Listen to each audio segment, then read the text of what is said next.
asleep, but maybe also help you get into that study mode, whether you are, in the process of studying for exams, or whether you are just trying to relax. I hope you can enjoy this video nonetheless, maybe even learn a little from it. And as it does get into exam season, I want to wish all of you who are doing them the very best of luck. Very best of luck. I'm sure you'll all do amazing, and always remember to take good study breaks. Take some time to relax, listen to some ASMR, and I hope in tonight's video you can enjoy studying along with me as we do some maths problems. Now, in tonight's video, I have picked out 5 different maths problems from across the world. So, I've done a few maths videos here on the channel before. Be sure to go and check them out. And I always do questions from Scottish maths papers, which is where I'm from. However, I've decided to pick some from lots of different countries. So, I hope that, maybe your country will feature in this video. And hopefully if you are going on to do exams then with maths, then maybe some of the questions we do can be beneficial for you. So, I hope you all do enjoy tonight's video, and if you do, why not consider giving it a big thumbs up. And if you want to see more ASMR maths videos, well, first up, why not consider subscribing? It's the best thing to do. But also be sure to go and check out my ASMR maths channel, which has been up and running for quite some time. And it has been a little minute since I posted there, but there is a video coming later this week on there. So be sure to go and check that out with the link in the description. Anyways, without further ado, let me open up my MacBook here. My MacBook, my iPad. Don't know where I got MacBook from. It's late at night, I'm tired, that'll be my excuse. And load up our first question here, which is taken from the AQA A-Level Mathematics 2021 paper, which is for England. So for English exams, they do AQA, and this question I've taken, let's take a look at what it asks. So it says, the region enclosed by the curve y equals tan squared x, and the horizontal line which intersects the curve at x equals negative pi over 4, and pi over 4 is shaded in the diagram below. Show that the area of the shaded region is pi subtract 2.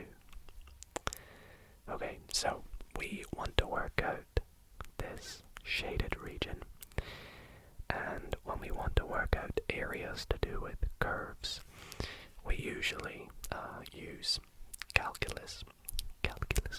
We use a little bit of integration.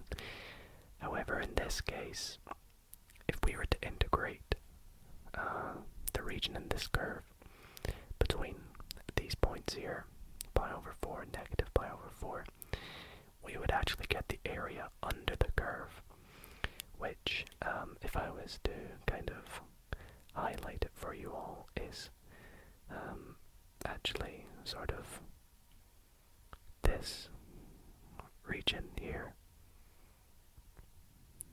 plus this region here. However, we want that gray region.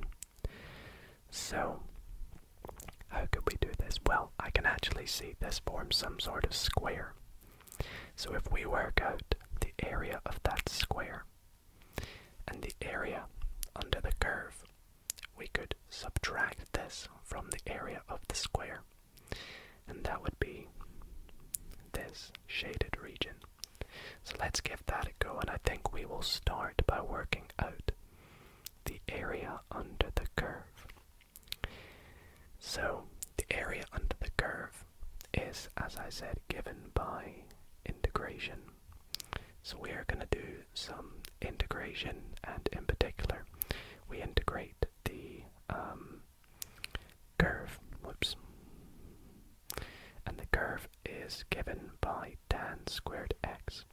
So we want to integrate between the points A and B y with respect to x, which in our case is the integral between negative pi over 4 and pi over 4 of tan squared x. Now, the first thing I notice is that tan squared x is quite tricky, quite complex to integrate, especially with these limits. So what I'm going to do is use the trig identity, given that tan squared x plus 1 is equal to sec squared x, because sec squared x is much more simple to integrate. So this gives us that tan squared x is equal to sec squared x subtract 1. So our integral now becomes negative pi over 4. They're going to stay the same, the limits, they will not be changing. We're not doing any substitution or anything. And sec squared x minus 1 dx. And as I said, sec squared x is much more simple to integrate. It's a trigonometric function that is pretty commonly used in calculus, and actually gives tan x. So we're still going back to tan, and we are going to get that this is tan x and then negative x with a little bit of simple differentiation there, and we are evaluating it at negative pi over 4 to pi over 4. And all we're going to do is input these values in. So let's start with the upper limit. We are going to get tan pi over 4 subtract pi over 4, and this is subtract tan to the negative pi over 4 subtract negative pi over 4. Gotta be careful with our negatives here. Now, tan pi over 4 is an exact value, and that is 45 degrees. So tan 45 degrees is just 1. So this is going to be 1 subtract pi over 4. And then this is going to give negative 1. However, it is negative 1, so plus 1, and again being careful here, this is going to be plus pi over 4, but then we are just subtracting it again, so subtract pi over 4. And then when we put all this together, we are going to get that this is equal to 2 minus, we're going to get 2 pi over 4, which is just pi over 2. So that is the area under the curve. Now we want to work out the area of the rectangle, which is, let's see if we can draw this out for you just to make it a little bit easier to understand. So this little rectangle here, I know it's not exactly 2 dimensions, but we can see that the distance along the bottom is just going to be pi over 4 plus pi over 4, which is pi over 2. And then the distance that it takes to intersect here is simply just going to be 1. So we have pi over 2 times 1. So the entire shaded section here of this, the area of the rectangle, I'll just write area of the rectangle is equal to pi over 2. So the shaded region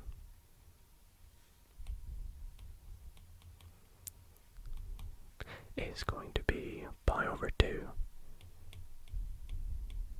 subtract the area under the curve, which we said was 2 subtract pi over 2.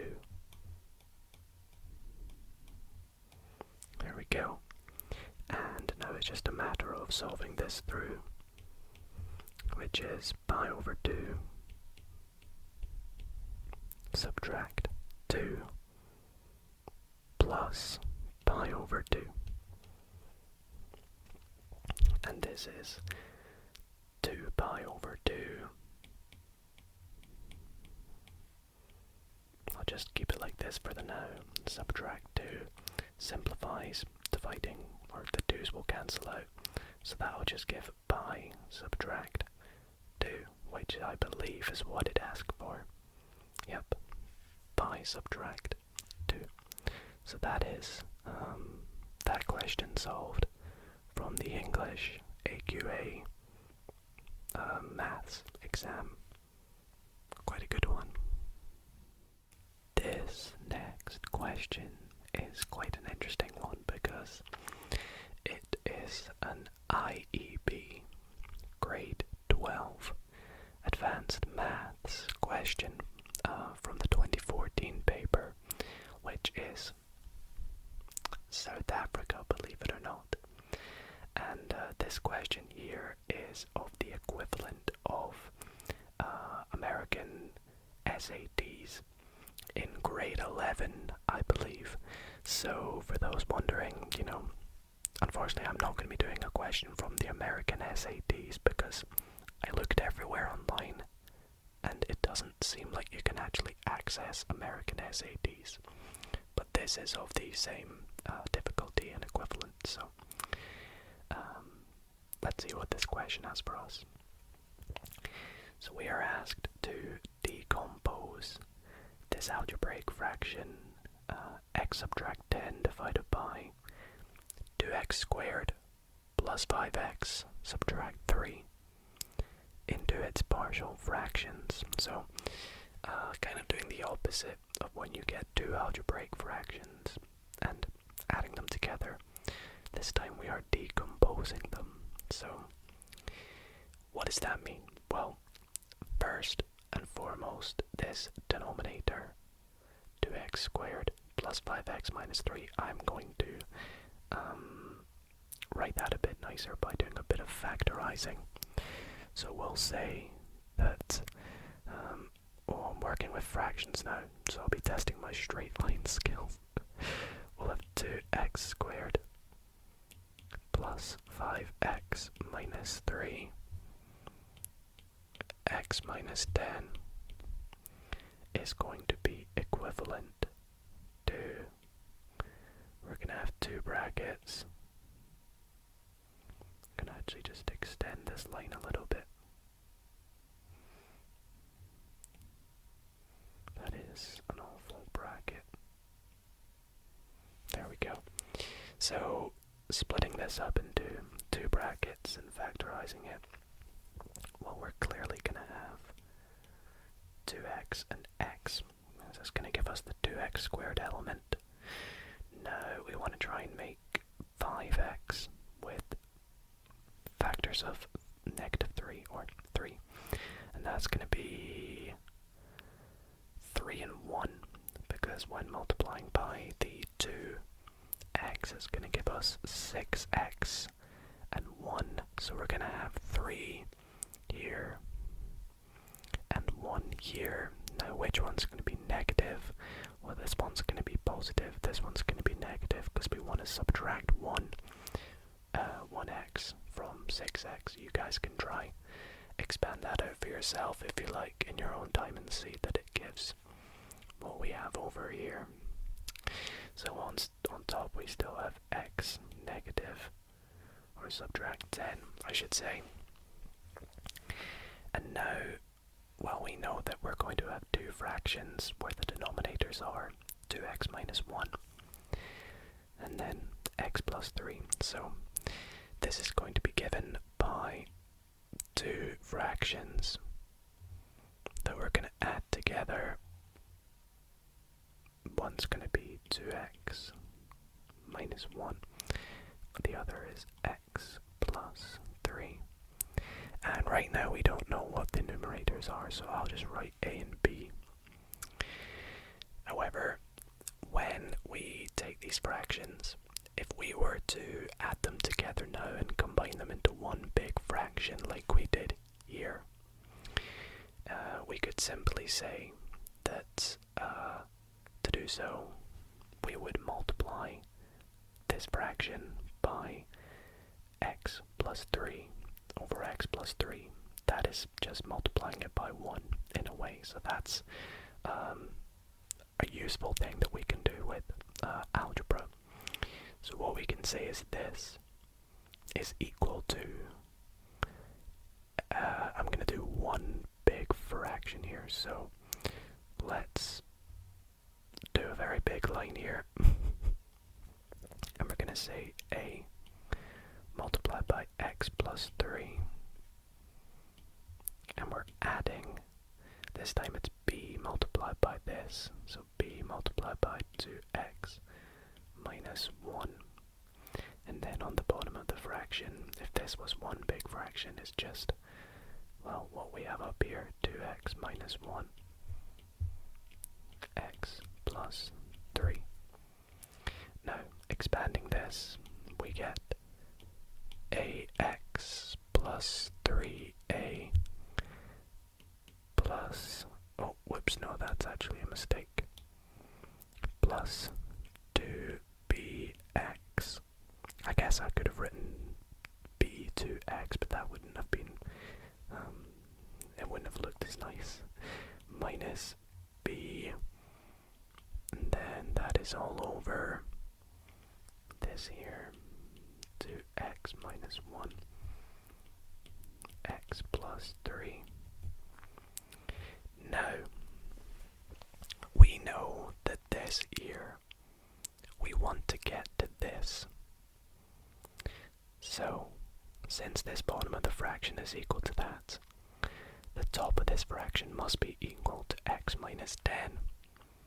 So we know that ax, I'll put this little symbol here, which means implies. We know that ax plus 3a plus 2bx minus b is equal to x minus 10. Now what I'm going to do is to solve this in terms of a and b. That's what I want to do basically, is I am going to first compare coefficients of the x terms and the x to the power of 0 terms. So to do that, I'm going to factorize on the left hand side x, because x is multiplying by a and 2b, so plus 2b. And then the x to the power of 0 terms are simply plus 3a minus b, and that is all equal to x negative 10. Comparing coefficients now, we can see that a plus 2b is equal to 1, because the coefficient in front of the x here is 1. And for the non-x term, it's equal to negative 10. So I'll write and 3a minus b is equal to negative 10. Now in doing so, we have actually created two simultaneous equations, or equations that we can solve simultaneously. So I'm going to do that, and to do this, I'm going to take our first equation, multiply it by 3 to give us 3a plus 6b is equal to 3. Second equation I'll just keep the same.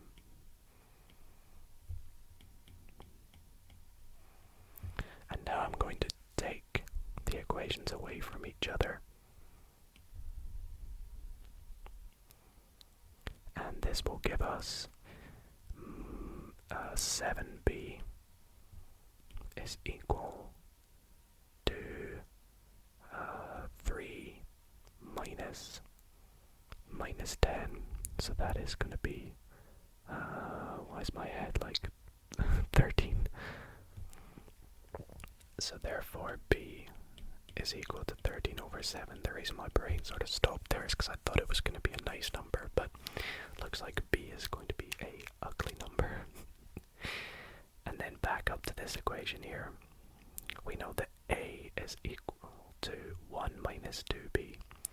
So if a is equal to 1 minus 2b, a is going to be equal to, well, instead of writing 1, because I'm working with fractions, I'm going to write 7 over 7, subtract, and then 2b is 26 over 7, which is minus 19 over 7. Not very nice, but oh well.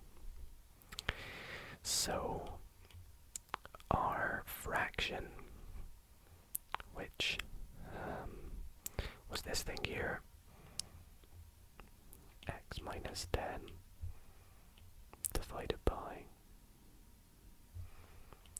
2x squared plus 5x minus 3, I believe it was, is equal to, what do we have, 2x minus 1 and x plus 3, and then a, which is minus 19 over 7, and b, which is 13 over 7. So again, not a very nice answer, but the question worked out very well, and we got an answer in the end. So that is a partial fractions question from the grade 12 IEB Advanced Maths paper in 2014 for South Africa. Next up, I have a question from the CBSE Class 10 Maths exam in 2020. Wanted to try and get some that were fairly recent, you know. And this was for the country India, which was very interesting, looking through that paper and not understanding half of it. But this is one question that I thought looked manageable.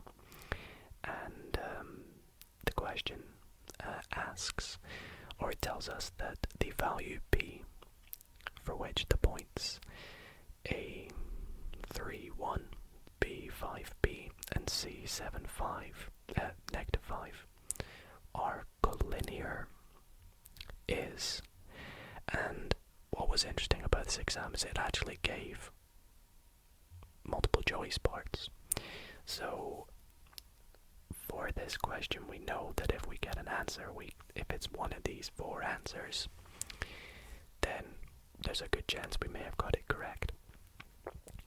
Now, looking at this question here, we have these 3 points, and if these points are collinear, that means they all lie on the same straight line. So we have some sort of line with like A, B, and C, and that just means that they're collinear like this. Now, if they are collinear, that means that they all have the same gradient. What I mean by this is that the gradient between A, B is the same as the gradient from B, C, or AC, or C to B, or C to A, so on. And what we could is work out the gradient with each value here and just compare to see if they're the same. But I feel like that would take us ages. We have to do that 4 different times. So the solution I'm going to do is I'll say that because they're collinear, as they're collinear, this is what I would write if I was doing this. I would say that the gradient of AC is equal to the gradient of AB. So, and I guess you could write BC as well. However, I'm going to work out the gradient of AC, which is from there to there. Now the gradient formula just says that y2 subtract y1, the difference in the y values, divided by the difference in the x values, will give you the gradient. I don't know whether to zoom my camera in actually. Is this all getting picked up? I hope so. And here, the difference in the y's are -5, -1, divided by 7 -3, which is equal to -6 over 4, which is just -3 over 2, like so. So if this gradient here is the same as the gradient of AB, we'll say since gradient AC equals gradient AB, we know that -3 over 2 is equal to, again, we'll just use the gradient formula, but for AB, now in this case the gradient from A to B, it is B as the y2 value, so it's B -1 divided by 5 subtract 3. So this, we'll write underneath, is -3 over 2 is equal to B -1 over 2. Now what I will do here is, well, we can just compare the top part and see, because it's both divided by 2, we can just compare the top part of the fraction to see that -3 is equal to B -1. And by that, what I'm basically doing is multiplying both sides by 2. And then I'm now going to add 1 to both sides to get that B is equal to -2, which in our case is an answer. It is A. So I will say that it is equal to A. That was actually a lot easier than the first 2 questions, but a good fun one nonetheless. And it's good to get, a good variety of questions, whether we're doing a bit of geometry, a bit of calculus, a bit of algebra we've all covered so far. It'd be interesting to see what I've selected for the next question. Alright, so for the next question, I've selected one from the HSC Mathematics Advanced paper from the year 2021, and these are the exams that are done in Australia. And this question is like a bit of a population model question, which says that a population B, which is initially 5,000, varies according to this formula here. B is equal to 5,000B minus D divided by 10, or to the power, where B is a positive constant and D is time in years. D is greater than or equal to 0, of course. The population is 1,250, after 20 years. Find the value of t correct to 1 decimal place for which the instantaneous rate of decrease is 30 people per year. So what is this question asking us to do first? Let's think about that. So first and foremost, it is basically wanting us to work out after how many years will the rate of decrease of the population, so at which the population will keep going down by 30. How many years will that take? So we have this value b, and I think we have to start by working out what that is. So we know that after, or instead of writing after, I'll put at t equals 20. So after 20 years, the population b is equal to 1 to 50. Well, we can just input that into our formula, right? We know that 1 to 50 is equal to 5,000 b to the negative, well, negative 20 over 10 is just negative 2. So I'm just going to leave it as negative 2. And, well, we can solve for b by doing this. Firstly, let's divide both sides by 5,000. And I'm just going to use a calculator because this exam is calculator. So 1 to 50 divided by 5,000 is a quarter. So 1 over 4 is equal to b to the negative 2. Now to solve b to the negative 2, well, b to the negative 2 is the same as 1 over b squared, so 1 over 4 is equal to 1 over b squared. And like we did a couple questions ago, or last question, I can't remember, because the numerators are both 1, we can just compare the denominators to say that this implies that b squared is equal to 4. So b is equal to 2. So when we input b back into our population model, we have that b is equal to 5,000 times 2 to the power of negative t over 10, like so. I'll zoom back in for you all.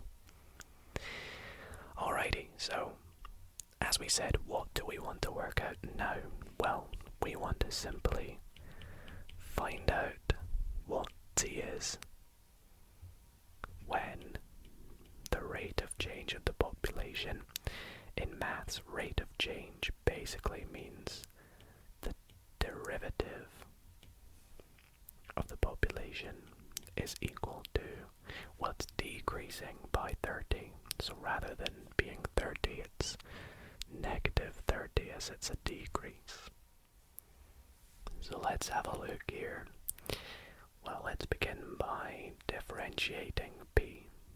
So this shouldn't be too bad. In fact, it will use some natural logarithms, but that's okay.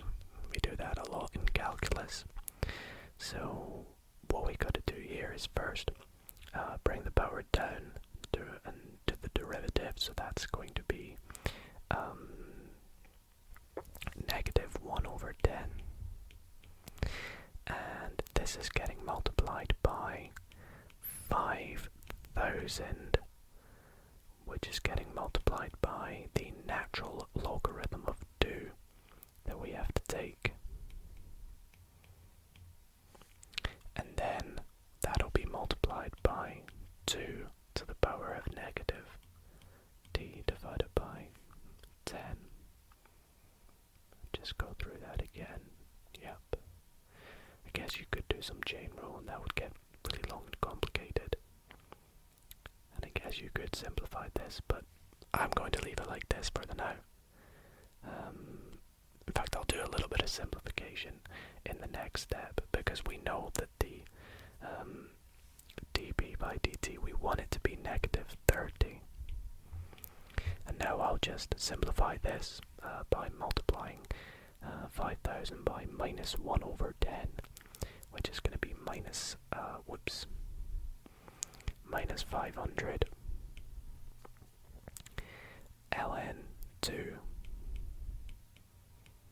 and then this is multiplied by 2 to the negative d over 10. It's quite a tricky question actually, but this is now solvable. We can solve this through. So we will start by taking this over to the other side. So we'll divide both sides by minus 500 ln 2, or negative 500 ln 2, which will give us 2 to the negative d over 10 is equal to, well, it's going to be, I'll just leave it like this for the now, 30 over 500, and then I'm going to rewrite it, because that's just the same as 3 over, I almost forgot to keep the ln2 on the bottom, my bad.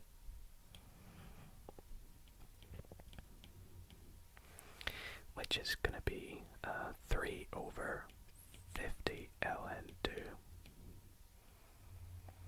And now what we're going to do is, to get it on its own, well, we can just take use the exponential rule with logarithms to get that this is t over 10, and I'm getting rid of the negatives by flipping it as well. So that's going to be ln2 is equal to 50 ln2 divided by 3, and then we're almost there. So this is going to give us, I'll do this all in one step to save us some time. t is going to be 10 divided by ln2 multiplied by ln of all of this, ln2 over 3. Okay, oops. And I don't want to do any more simplifying. I'm just going to go straight to my calculator for this. I'll make some sounds in your ear while I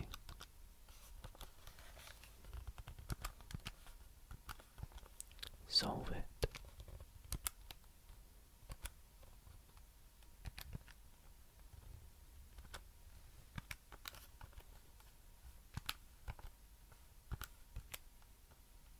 Okay, so this gives me, when I put that into my calculator, 35.3. And that is going to be in years, as this is. I think it's in years, right? Yeah, 20 years. So there we go. That was actually probably one of the hardest ones yet, I'd say. But we got there in the end, and a good fun question. And for the last question tonight, you guys didn't really think I wouldn't do at least one question from a Scottish paper, did you? Well, this is a question from the SQA Advanced Maths paper in 2022. And it says, use Gaussian elimination to solve the following system of equations. So we have these three equations, and we want to work out the values for x, y, and z, if any. And to do this, well, we're just going to use some good old algebra and linear algebra and do a little bit of matrix work. So let's set up these three equations in a matrix, an augmented matrix. Augmented So in doing this, we are going to have, let's set it up like this, nice and neat. Make it look very nice for you all. We are going to have the values of the x's down here, which is 1, 2, and 1. The value of the y's, which is minus 2, 1, and minus 7. And then the value of the z's, which is 1, minus 3, minus 4. Then we have the resultants, which is 4, 3, and 9. Now we want to try and get it so this bottom left corner, all the values there are 0 to reduce them to echelon form. So to do this, I'm going to apply some row operations beginning with row 2. And I'm going to take row 2 and subtract 2 of row 1. And with row 3, to get this to 0, I'll just simply do row 3 minus row 1. So we're keeping row 1 pretty much the same probably throughout this entire process. There we go. So it's going to go 1 minus 2, 1, 4. The second row we're doing row 2 minus 2 row 1. So that's going to give us 0, 5, and negative 5. And the resultant is going to be negative 5 as well. In the bottom row we're going to get 0, minus 7, minus 2, so minus 5, and minus 5 again. And the resultant is going to be 9 minus 4, which is 5. Great, so now we have to do one more row operation to the third row to get this middle value to be 0. And I'm just going to take row 3 and add row 2 to it, because that will do 0 plus 0, which gives 0. So let's do this. And we'll keep these the same. 1 minus 5, 4 minus 5. This is going to go 0, 0, 0. Interesting. Oh, that makes sense because it's all 0, right? Oh, no. This is negative 10. There we go. So, with this in echelon form now,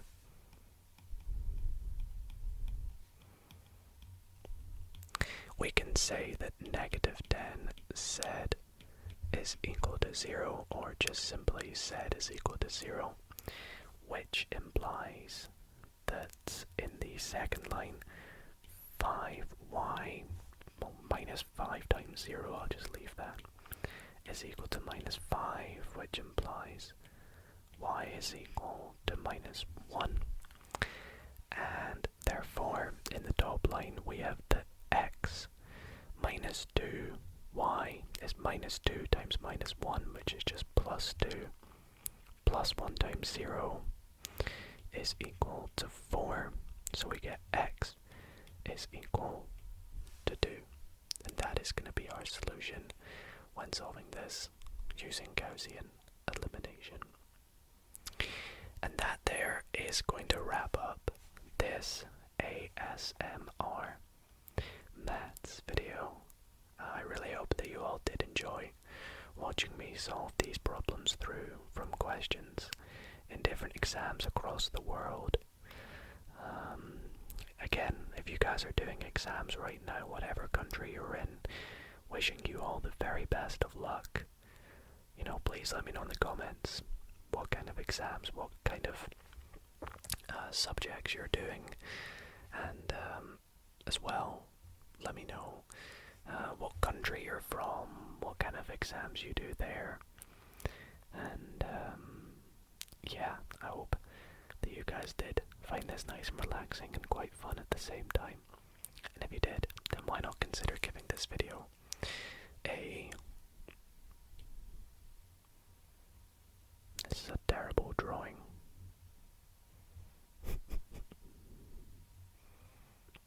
Big.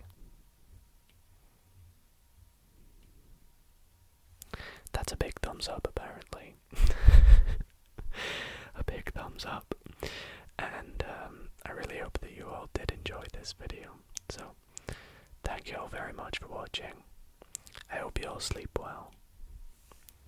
And good night, everybody.